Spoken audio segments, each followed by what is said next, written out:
आप सभी का स्वागत है आपके अपने YouTube चैनल ज्ञानदीप इंडिया में। और आज का टॉपिक होगा हिंदी साहित्य का इतिहास। आइए शुरू करते हैं। पहला प्रश्न है, हिंदी साहित्य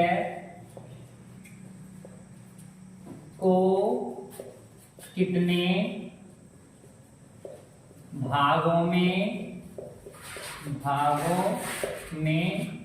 बांटा गया है?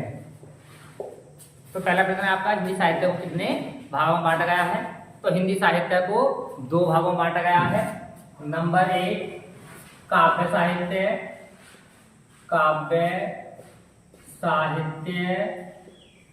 नंबर 2 गद्य साहित्य।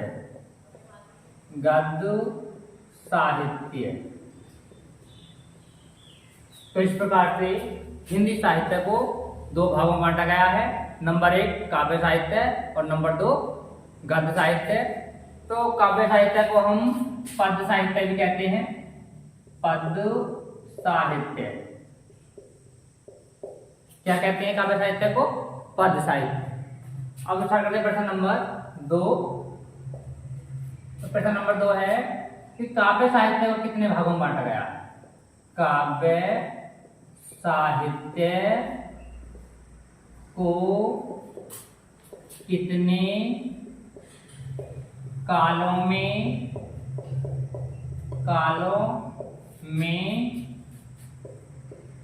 या देख सकते हैं आप भागों में बांटा गया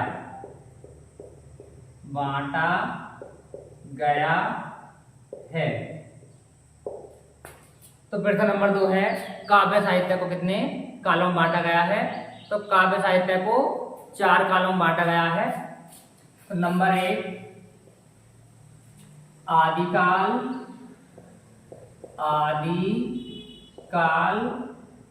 नंबर 2 भक्तिकाल,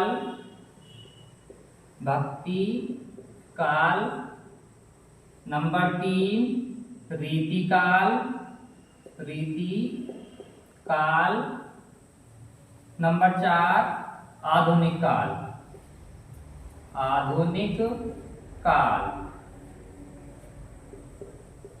तो इस प्रकार से काव्य साहित्य को 4 कालों में बांटा गया है। नंबर 1 आदिकाल, नंबर 2 भक्तिकाल, नंबर 3 रीतिकाल और नंबर 4 आधुनिक काल। अब हम बताएंगे आपको कि आदिकाल के अन्य नाम, भक्तिकाल के अन्य नाम और रीतिकाल के अन्य नाम क्या क्या है, यानी कि हम इन्हें किन किन नामों से जानते हैं। तो आदिकाल को हम वीर गाथा काल भी कहते हैं। वीर गाथा काल। और आदिकाल को हम उत्थान काल भी कहते हैं। उत्थान काल। और इसको हम चारण काल भी कहते हैं। चारण काल। तो इस प्रकार से हम आदिकाल को वीरगाथा काल, उत्थान काल और चारण काल इन नामों से भी जानते हैं। अब देखते हैं हम कि भक्ति काल को किन किन नामों से जानते हैं। तो भक्ति काल को हम पूर्व मध्य काल कहते हैं। पूर्व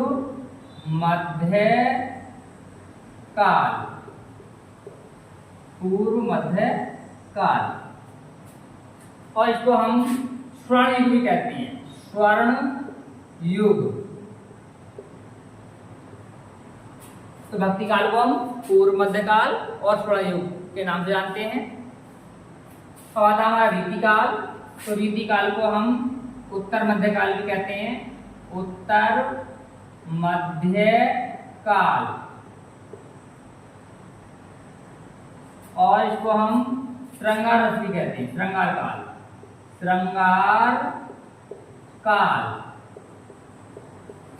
तो इस प्रकार से हम रीतिकाल को उत्तर मध्य काल और श्रृंगार काल भी कहते हैं। और नंबर 4 है हमारा आधुनिक काल, जो आज के युग में चल रहा है उसे हम क्या कहते हैं? आधुनिक काल। तो इस प्रकार से आदिकाल को 4 कालों में बांटा गया है। नंबर 1 आदिकाल, नंबर 2 भक्तिकाल, नंबर 3 रीतिकाल और नंबर 4 आधुनिक काल। तो ये हो गया आपका हिंदी साहित्य का इतिहास का पहला पैटर्न और दूसरा पैटर्न। तो इस प्रकार से काव्य साहित्य को 4 भागों में बांटा गया और उसके नाम भी बता दिए गए हैं, जिनके नामों से इन्हें जाना जाता है। अब है प्रश्न नंबर 3, आदिकाल। आदिकाल कब से कब तक चला? प्रश्न नंबर 3 है आदिकाल कब से कब तक चला। या फिर हम लिख सकते हैं आदिकाल की समय सीमा लिखिए। आदिकाल की समय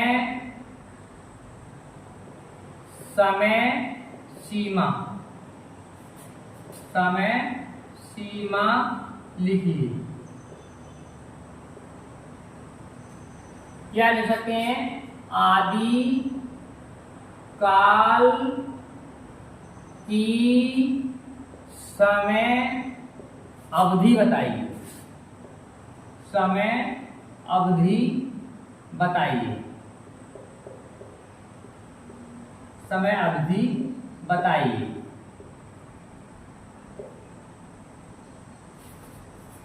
तो इस तरह से आपको 3 प्रकार से प्रश्न लिखा हुआ मिल सकता है। आपको पहला लिखा मिल सकता है आपको आदिकाल कब से कब तक चला, या मिलेगा आपको आदिकाल की समय सीमा लिखिए, या आदिकाल की समय अवधि बताइए।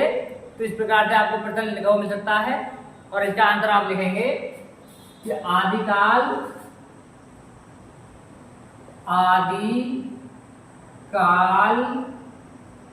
सन 743 ईस्वी से 1343 ईस्वी तक चला। ईस्वी तक चला। तो आदिकाल कब से कब तक चला? तो आदिकाल 743 ईस्वी से 1343 ईस्वी तक चला। अगर आता आदिकाल की समय सीमा लिखिए तो आदिकाल की समय सीमा लिखेंगे 743 ईस्वी से 1343 ईस्वी तक। तो इसी प्रकार से किसी प्रकार लिखा हुआ आ जाए आपको आंसर यही देना है कि 743 ईस्वी से 1343 ईस्वी तक। अब है प्रश्न नंबर 4। प्रश्न नंबर 4 है भक्ति काल कब से कब तक चला? भक्ति काल कब से कब तक चला? कब तक चला? तो भक्ति काल हमारा चला है सन 1343 ईस्वी से 1643 ईस्वी तक। 1643 ईस्वी तक। तो भक्ति काल कब तक चला? तो भक्ति काल 1343 ईस्वी से 1643 ईस्वी तक चला। अब हमारा प्रश्न नंबर 5 कि रीति काल कब से कब तक चला? रीति काल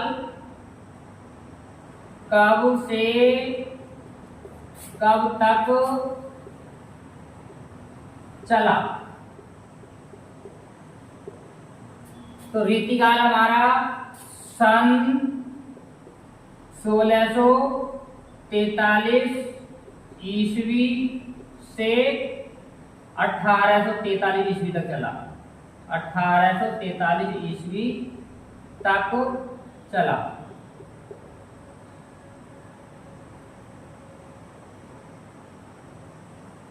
इस प्रकार से रीतिकाल सन 1643 ईस्वी से 1843 ईस्वी तक चला।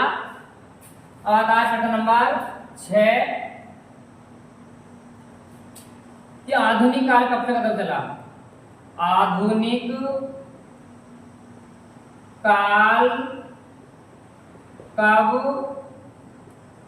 से कब तक चला?